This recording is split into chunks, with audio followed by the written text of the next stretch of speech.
Abre tus brazos para conquistar las promesas que Jesús nos da. Solo espera y tú verás el milagro que Cristo hará. Un lugar para celebrar la victoria que su sangre nos da. Solo confía y cree en Él, que en familia lo encontrará. Hay un lugar para todos, en familia de Dios.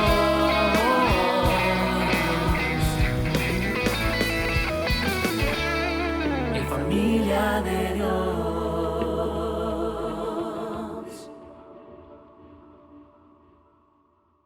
Martín Lutero es una figura clave de la historia de la Iglesia.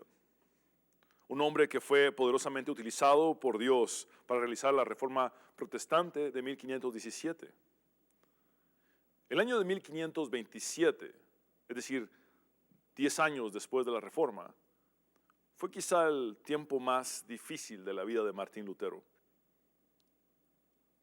Un fuerte mareo lo venció en medio de un sermón el 22 de abril de ese mismo año,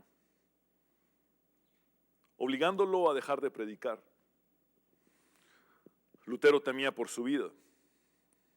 El 6 de julio, mientras cenaba con amigos, sintió un zumbido fuerte, muy agudo, en su oído y se acostó, nuevamente convencido que estaba al final de su vida.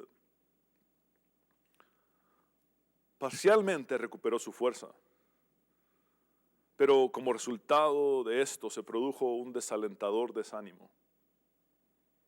Los problemas cardíacos y las complicaciones intestinales graves intensificaron los dolores de muerte para Lutero. Sobre su terrible experiencia, él escribió: pasé más de una semana en la muerte y en el infierno. Me dolía todo el cuerpo y aún tiemblo. Completamente abandonado por Cristo, trabajé bajo las vacilaciones y tormentas de desesperación y blasfemia contra Dios. Sumado a esto, la temida peste negra había entrado ya en Alemania y se había extendido a Wittenberg, la ciudad donde Lutero vivía junto a su familia. Muchas personas huyeron, temiendo por sus vidas.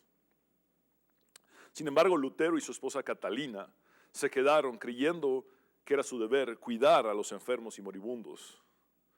Aunque Catalina estaba embarazada de su segundo hijo, la casa de Lutero se transformó en un hospital donde él vio morir a varios de sus amigos. Luego, sin previo aviso, el hijo de Lutero, Hans, de 1 año de edad, se enfermó gravemente. El reverendo Johann Hess, líder de la Reforma en Silesia, envió una carta a Lutero preguntando si un cristiano debía huir de una plaga mortal. A lo que Lutero respondió con una larga carta y un extracto de la misma dice así: le pediré a Dios misericordiosamente que nos proteja, luego fumigaré, ayudaré a purificar el aire, administraré la medicina y la tomaré, evitaré lugares y personas donde mi presencia no sea necesaria para no contaminarme y por lo tanto infligir y contaminar a otros y causar así su muerte como resultado de mi negligencia.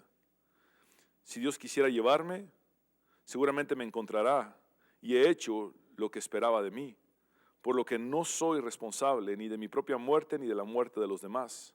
Sin embargo, si mi vecino me necesita, no evitaré el lugar o la persona, sino que iré libremente como se indicó anteriormente.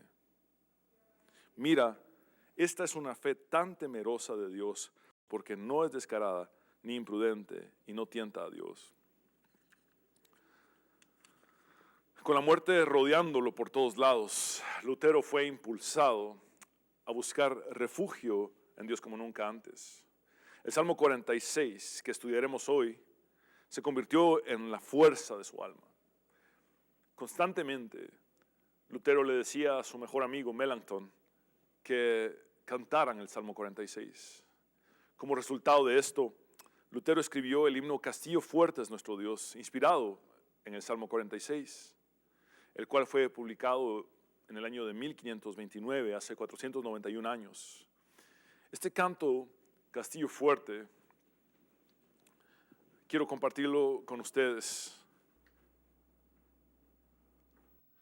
Castillo fuerte es nuestro Dios, defensa y buen escudo.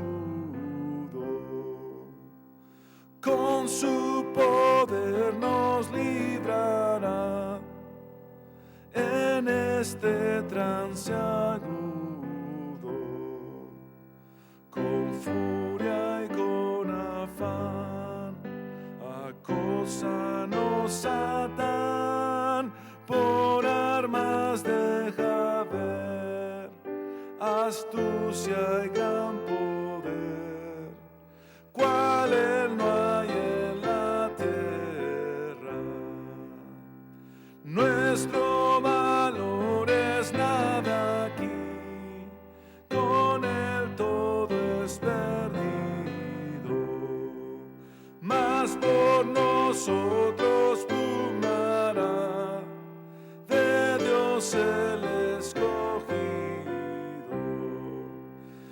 Es nuestro Rey Jesús, el que venció en la cruz, Señor y Salvador, y siendo el solo Dios, Él triunfa en la batalla.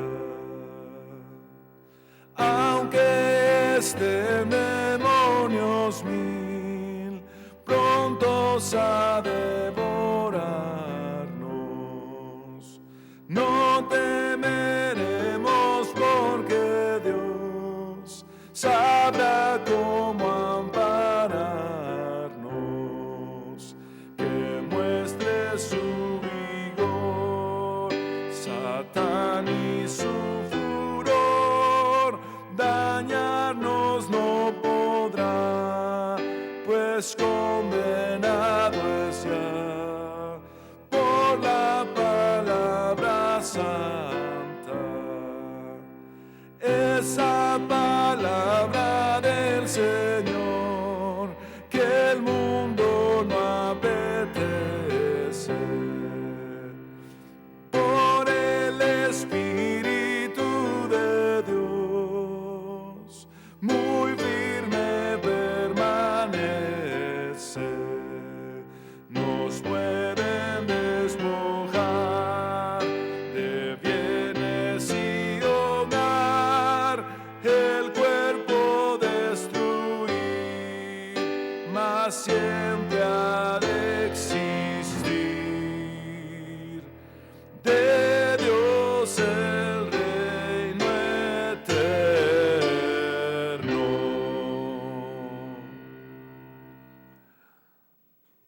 Así como el Salmo 46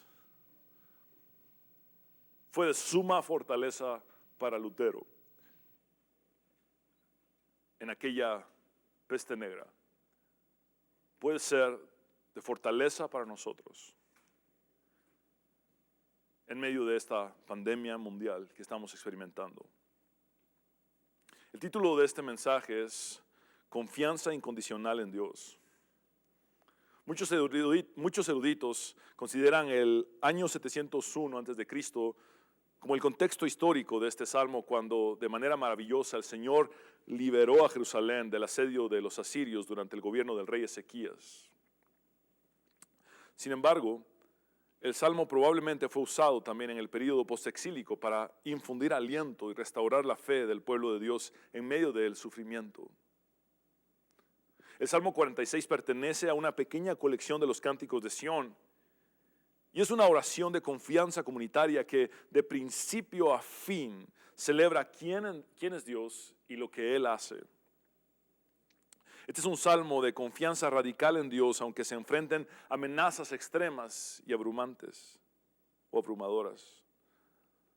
Hasta hace unos meses atrás, los seres humanos teníamos muy pocos pensamientos acerca de la posibilidad de un mal que trajera una desgracia mundial para paralizar el planeta.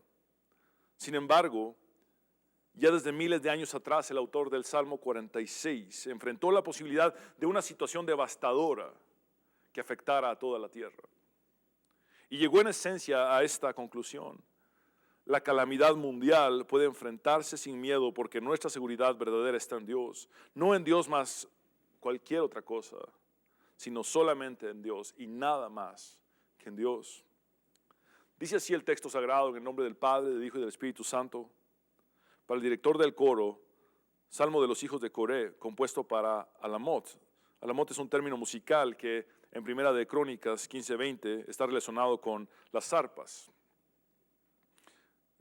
denotando un sonido agudo, cántico. Dios es nuestro refugio y fortaleza, nuestro pronto auxilio en las tribulaciones. Por tanto, no temeremos aunque la tierra sufra cambios, y aunque los montes se deslicen al fondo de los mares, aunque bramen y se agiten sus aguas, aunque tiemblen los montes con creciente enojo. Selah. Hay un río cuyas corrientes alegran la ciudad de Dios, las moradas santas del Altísimo. Dios está en medio de ella, no será sacudida. Dios la ayudará al romper el alba. Bramaron las naciones, se tambalearon los reinos, dio él su voz y la tierra se derritió. El Señor de los ejércitos está con nosotros, nuestro baluarte es el Dios de Jacob. Selah. Vengan, contemplen las obras del Señor, que ha hecho asolamientos en la tierra, que hace cesar las guerras hasta los confines de la tierra, quiebra el arco, parte la lanza y quema los carros en el fuego. Estén quietos y sepan que yo soy Dios. Exaltado seré entre las naciones, exaltado seré en la tierra. El Señor de los ejércitos está con nosotros. Nuestro baluarte es el Dios de Jacob. Selah. La estructura del Salmo está dividida en 3 secciones, cada una finalizando con el término Selah, el cual es de difícil traducción, pero puede implicar una pausa para meditar. Este es el punto número 1. Confiamos en Dios aun cuando la tierra sea trastornada. En la primera sección del Salmo, el salmista describe a la tierra en apuros. La vida en ella ha sido alterada. No obstante, en su experiencia, Dios había dado múltiples pruebas de su cuidado y provisión en las circunstancias más terribles. Por lo tanto, empieza afirmando con toda convicción lo que dice en el versículo 1. Dios es nuestro refugio y fortaleza, nuestro pronto auxilio en las tribulaciones. 3 sustantivos son usados por el salmista para describir lo que Dios es para los suyos: refugio, fortaleza, auxilio. El salmista parte diciendo: Dios es nuestro refugio. La palabra refugio, maxé en hebreo, también puede ser traducida como amparo. Y este término implica el aspecto defensivo o externo de la salvación de Dios, la protección divina que nos rodea. David escribe en el Salmo 61:3 usando la misma palabra hebrea: porque tú has sido refugio para mí, torre fuerte frente al enemigo. También el salmista en el Salmo 91:2 escribe: diré yo al Señor, refugio mío y fortaleza mía, mi Dios en quien confío. El salmista también dice: Dios es nuestra fortaleza.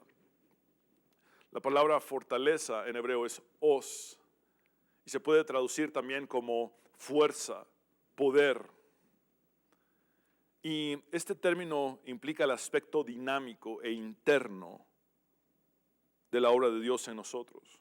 Dios empodera a los débiles para la acción. Pablo lo dice de esta manera en el Nuevo Testamento: cuando soy débil, entonces soy fuerte. David escribió en el Salmo 21:1 usando esta palabra: oh Señor, en tu fortaleza se alegra el rey, y cuánto se regocijará en tu salvación. También David dice en el Salmo 29:11: el Señor dará fuerza a su pueblo, el Señor bendecirá a su pueblo con paz. El salmista sigue diciendo, Dios es nuestro pronto auxilio en las tribulaciones. La palabra auxilio, esra, puede traducirse también como socorro, ayuda, pero no es cualquier auxilio. Se define como un pronto auxilio. El término pronto expresa lo que dos términos hebreos dicen. Nimtza, meor. Nimtza significa presente y meor significa muy. Entonces, el auxilio de Dios es muy presente. La ayuda es muy presente.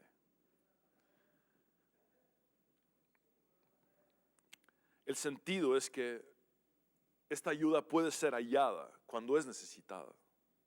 Implica la disposición de Dios para ser encontrado y ayudarnos. Y además su suficiencia para auxiliarnos en cualquier situación o circunstancia. El sentido de esta ayuda lo encontramos en 2 de Crónicas 15:4, que dice, pero en su angustia se volvieron al Señor, Dios de Israel, y lo buscaron, y Él se dejó encontrar por ellos. Volvamos a nuestro texto base. En el versículo 2 del Salmo 46, el salmista dice, por tanto, no temeremos. Por favor, repitan conmigo en sus casas, no temeremos. Y luego, el salmista da un listado de situaciones aterradoras.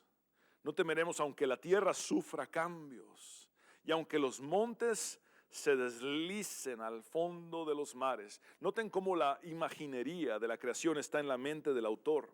Al describir la acción inversa de las montañas que se deslizan al mar, teniendo en cuenta que en el tercer día de la creación sucedió lo opuesto, la tierra seca emergió de las aguas. Vamos a la creación en Génesis, capítulo 1, versículos 9 y 10, dice, entonces, dijo Dios, júntense en un lugar las aguas que están debajo de los cielos y que aparezca lo seco. Y así fue. Dios llamó a lo seco tierra y al conjunto de las aguas llamó mares. Y Dios vio que era bueno. El cuadro que el salmista expone en el versículo 2 es que la tierra seca y los montes son arrastrados para sumergirse de nuevo en las aguas. Esto denota una reversión del proceso de la creación.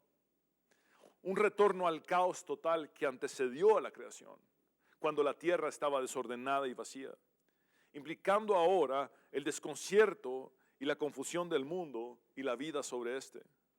En el compendio de los Salmos vemos la certeza de que el Dios creador es soberano sobre su creación. El Salmo 24, versículos 1 y 2 dice, del Señor es la tierra y todo lo que hay en ella, el mundo y los que en él habitan. Porque Él la fundó sobre los mares y la asentó sobre los ríos. En el mundo antiguo, los montes simbolizaban los pilares de la tierra que se estabilizaban sobre las caóticas aguas. Job 9, 5, 6 dice, Dios es el que remueve los montes y estos no saben cómo cuando los vuelca en su furor. Él es el que sacude la tierra en su lugar y sus columnas tiemblan. Los montes son un símbolo de estabilidad y seguridad, mientras que el mar con sus ondas y mareas es un símbolo de inestabilidad y peligro. El hecho de que las estables montañas sean arrastradas hasta el fondo del inestable mar significa que el mundo ha perdido todo aquello que consideró su estabilidad y seguridad en algún momento y ahora está hundido en la confusión, en la inestabilidad, en la inseguridad. Las montañas eran también puntos de referencia para los habitantes de la tierra y servían para dar orientación. De igual manera, cuando los puntos de referencia del mundo en la actualidad empiezan a disolverse, como lo es la economía, como lo es el poder político, como son los sistemas de salud, hay desorientación en los habitantes de la tierra y muchos se sienten perdidos y desubicados. Sin embargo, nosotros debemos recordar que nuestra orientación proviene de Dios. Él es nuestro punto de referencia. Él nos guía aún en medio del caos. En el versículo 3 de nuestro texto base, el salmista dice, aunque bramen y se agiten sus aguas, aunque tiemblen los montes con creciente enojo. Por favor, quiero llamar su atención a las últimas 3 palabras, con creciente enojo. El salmista afirma que no debemos temer aunque los peligros y amenazas vayan en aumento. Seamos honestos. Lo cierto es que nuestra naturaleza humana, cuando los peligros y amenazas aumentan, hace que el miedo incremente. No obstante, la pregunta que surge es, ¿aumentará entonces nuestra fe para estar a la altura de las circunstancias? Probablemente hoy, al igual que los discípulos de Jesús, debamos rogarle a Él, aumentanos la fe. George Mueller dijo que las dificultades son el alimento de la fe. Crisóstomo realizó una amplificación del sentido de esta porción del Salmo 46 diciendo, aunque veamos revolverse todo, una turbación insoportable, sucesos que nunca habían sucedido, la entera creación reventando, los montes agitados, todo descuajado de sus fundamentos, los elementos trastocados, no temeremos. El Señor dice en Isaías 54:10, porque los montes serán quitados y las colinas temblarán. Es decir, lo más estable que ustedes conocen puede perecer, pero mi misericordia no se apartará de ti y el pacto de mi paz no será quebrantado, dice el Señor, que tiene compasión de ti. Una cosa es confesar que Dios es nuestro refugio y otra distinta es resolver que no temeremos. Confesar lo que deberíamos creer es fácil. Lograr que nuestros corazones sientan la seguridad confesada es el reto. Y es lo que anhelamos. El miedo que provoca el colapso de la creación solo puede ser vencido por la fe en el Dios creador. El salmista afirma una confianza tan firme en Dios que permite la contemplación de la destrucción final de la creación sin temor alguno. El punto número 2 es confiamos en Dios aun cuando bramen las naciones. El salmista pasa de los desastres naturales ahora a los desastres políticos que por ende acarrean desastres económicos. Sin embargo, en contraste al caos de las aguas turbulentas y los montes que se deslizan hacia el fondo del mar, el salmista vuelve a utilizar la imaginaría de la creación diciendo, hay un río cuyas corrientes alegran la ciudad de Dios. Recuerda el río que se describe en Génesis 2:10, que fluía a través del Edén para regar todo el paraíso. Con Dios, las aguas ya no son mares amenazantes, sino un río que da vida. Las moradas santas del Altísimo. En hebreo, el Yon, que se traduce como Dios Altísimo, es una alusión al Dios de Abraham en el Génesis.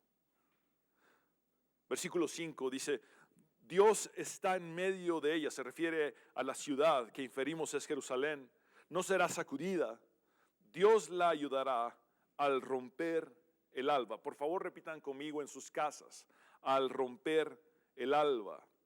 Esta frase se refiere a la disponibilidad inmediata de la ayuda de Dios, como lo vimos aquí, el pronto auxilio, la pronta ayuda, esa ayuda muy presente en todo momento.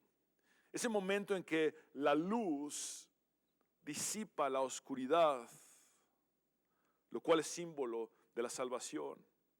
Y alude también al evento del Éxodo, en el que después de que el pueblo de Dios cruzó el mar, Moisés levantó su mano y las aguas volvieron a su lugar al romper el alba.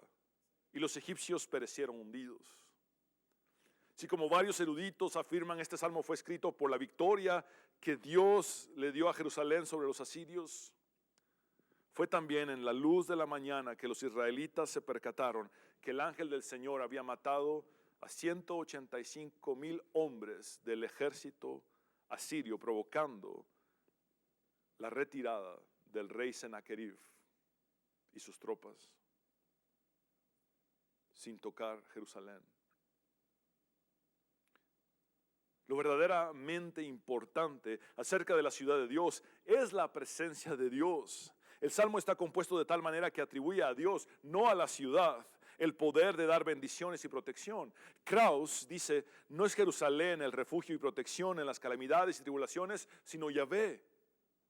Mientras todo colapsa, la ciudad de Dios permanece porque Dios está en ella. Mientras las aguas del mundo braman trayendo destrucción, el río de la ciudad de Dios trae regocijo. No importa cuáles sean las circunstancias, podemos beber en el río de su alegría y bendición y encontrar paz y fuerza en la aflicción. Kidner comenta, el Antiguo Testamento ya apunta hacia la visión del Nuevo Testamento de Sión como una comunidad celestial en lugar de una mera localidad en la tierra. El Salmo 48:2 dice, hermoso en su elevación, el gozo de toda la tierra es el monte Sión, en el extremo norte, la ciudad del gran rey. Wilcock dice que cuando un salmo sobre la Jerusalén del Antiguo Testamento nos interpela hoy, no lo hace en cuanto a la ciudad presente de Jerusalén, ya que la ciudad de Dios es la Jerusalén celestial. Esa realidad espiritual se nos describe en Hebreos 12:22, donde el autor de Hebreos nos dice, ustedes se han acercado al monte Sión, a la Jerusalén celestial, la ciudad del Dios viviente.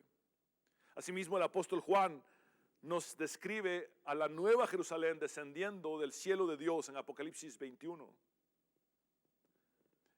Vamos ahora al versículo 6 de nuestro texto base. Bramaron las naciones, se tambalearon los reinos, dio él su voz y la tierra se derritió.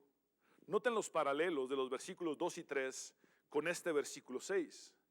La tierra sufre cambios, la tierra se derrite ante la voz de Dios. Los montes tiemblan, los reinos se tambalean. Las aguas braman, las naciones braman. Es decir, el caos cósmico y el caos político suceden entonces paralelamente. Kidner comenta que la voz de Dios será tan decisiva para disolver el mundo como lo fue para crearlo. Esto lo vemos en el Salmo 33, versículos 6 y 10. Por la palabra del Señor fueron creados los cielos y por el soplo de su boca las estrellas. El Señor frustra los planes de las naciones, desbarata los designios de los pueblos. Wilcock comenta, en la actualidad vemos a la iglesia bajo amenaza en todas partes del mundo, terremotos de persecución e inundaciones de materialismo. Y entonces, pregunta, ¿qué confianza puede tener la iglesia de poder resistir? Concluyendo que la iglesia pues basa su confianza en Cristo. Es pues a Él a quien se aplica la más que notable paradoja del versículo 7, asegurándonos que el Señor no solo está con nosotros, sino que además es nuestro baluarte.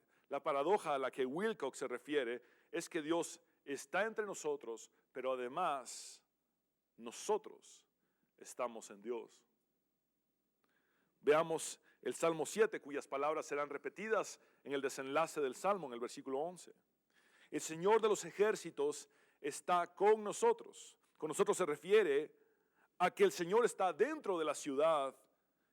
En el versículo 5 dice, Dios está en medio de ella. Pero además, el salmista sigue diciendo, nuestro baluarte, es decir, nuestro recinto fortificado es el Dios de Jacob, Selah. Dios no solamente está en medio de nosotros, sino como ya les he dicho, además nosotros estamos en su persona, nos refugiamos en Él.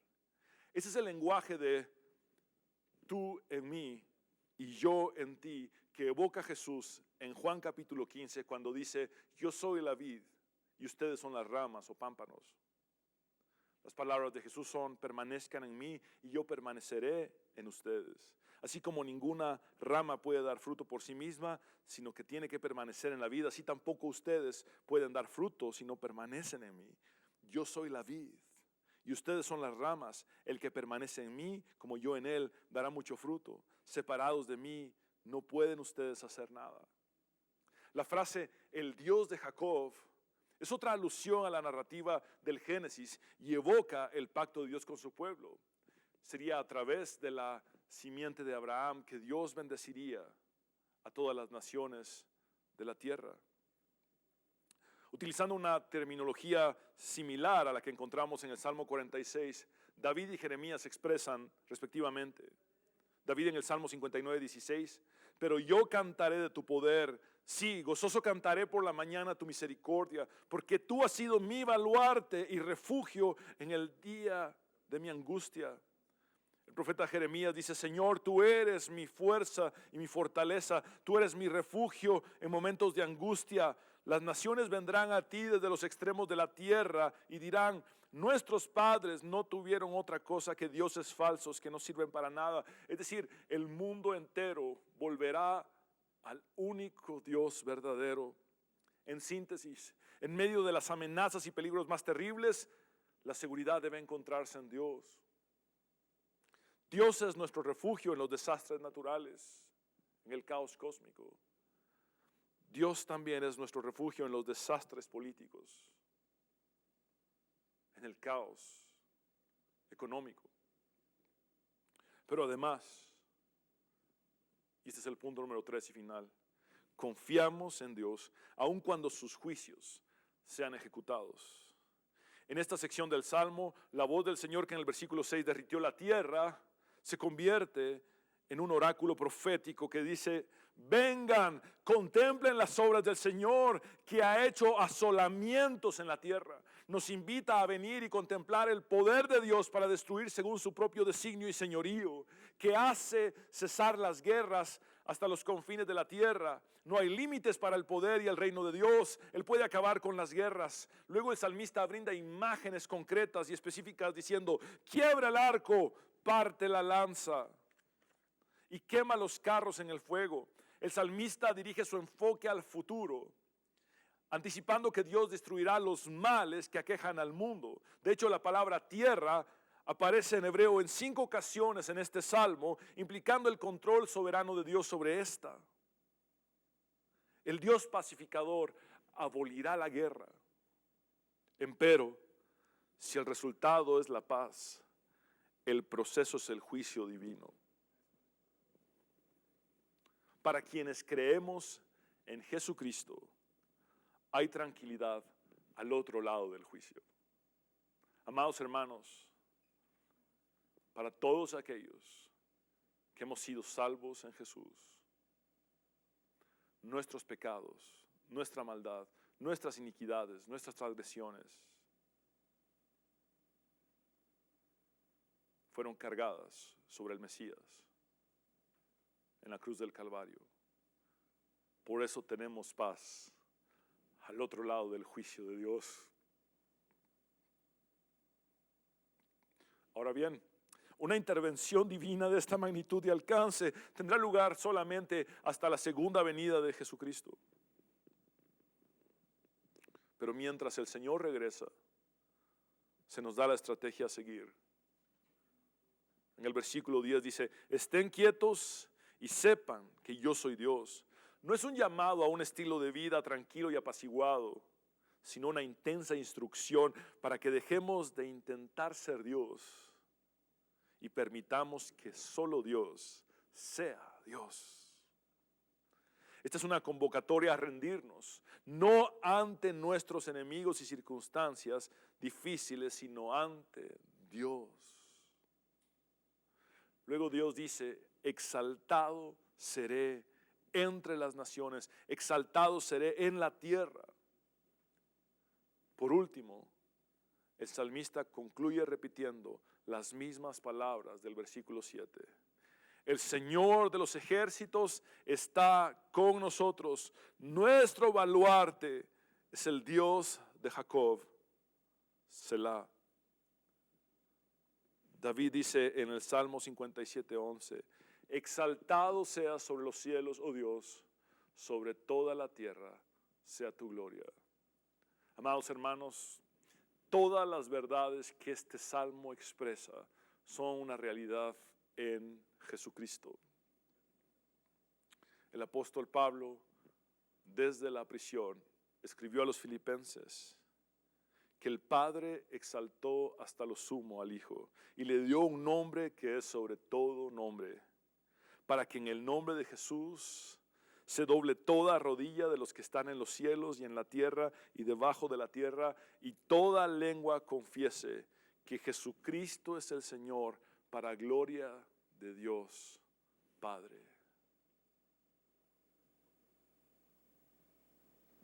Hoy debemos recordar, más que nunca, en medio de esta pandemia mundial, quién es Dios para nosotros y qué es lo que Él hace. Dios es nuestro refugio, nuestro amparo. Dios es nuestra fortaleza, nuestra fuerza, nuestro poder. Dios es nuestro auxilio, pero no es cualquier auxilio. Es un pronto auxilio, es decir, literalmente, es una ayuda muy presente, un socorro muy presente. Ese es nuestro Dios, en quien podemos confiar. Te invito a que oremos juntos. Gracias por tu palabra, que es viva y eficaz y más cortante que toda espada de dos filos. Gracias porque hoy tú continúas diciendo que podemos ir a ti todos los trabajados, todos los cargados, todos los cansados, para poder hallar en ti el descanso. Gracias, Señor, porque tú eres real y porque solo en ti está nuestra confianza.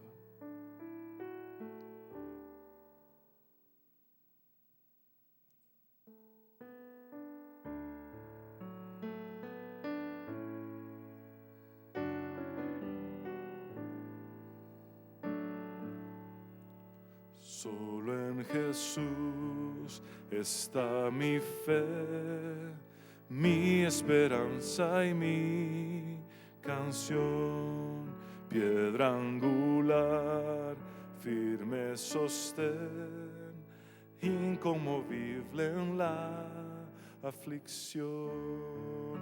Cuán grande amor, inmensa paz en el temor o adversidad, consolador, amigo fiel, yo en su amor me sostendré. Solo en Jesús, Hijo de Dios, quien se humilló por nuestro bien, Cordero de mi salvación, por este mundo herido fue, en una cruz fue a morir, y Dios mostró su gracia allí, pues mi pecado Él llevó, en su aflicción vida me dio.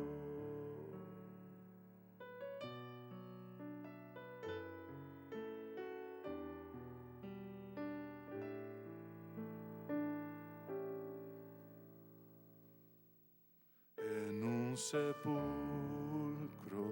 Él yació, el cuerpo inerte del Señor. Mas el tercer día llegó, resucitó en gloriosa luz, y al triunfar sobre el mal, perdió el pecado potestad. Del suyo soy, el mío es, pues con su sangre me compró. Desde al nacer hasta el morir, sea el poder de Cristo en mí. No temeré, seguro estoy, mi vida yo a Él le doy. Ningún poder, ningún afán de Él me arrebatarán hasta que Él venga otra vez. En su poder me sostendré. Ningún poder, ningún afán de Él me arrebatarán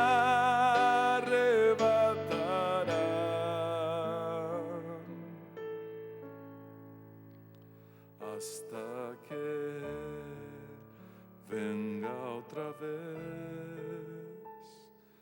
En su poder me sostendré.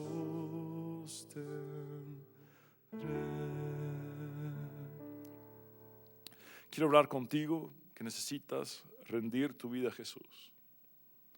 Haz esta oración de fe conmigo, como Pablo lo enseñó en Romanos. Cree con tu corazón y confiesa con tus labios. Dile al Señor: Señor Jesús, reconozco que soy pecador, pero también sé que tú moriste en la cruz para perdonar mis pecados y limpiarme de toda mi maldad. Creo en tu resurrección al tercer día y que has vencido a la muerte para darme la seguridad de la vida eterna. Me rindo a ti, Jesús. Sálvame, Jesucristo. En tu nombre hemos orado, Señor Jesús. Amén. Pecador, ven a Cristo Jesús, y feliz para siempre serás, que si tú le quisieras tener, al divino Jesús hallarás. Ven a Él, ven a Él, que te espera tu buen Salvador. Ven a Él, ven a Él, que te espera tu buen Salvador.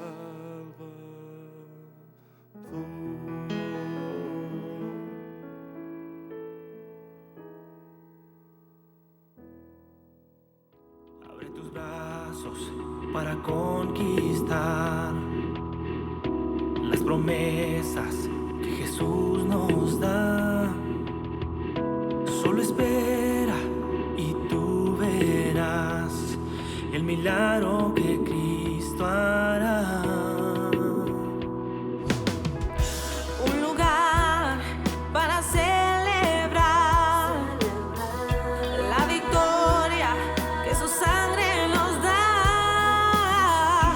Solo confía y cree en Él, que en familia lo encontrará.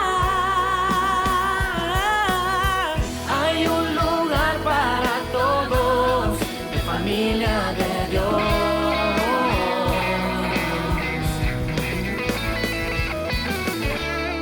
En familia de Dios.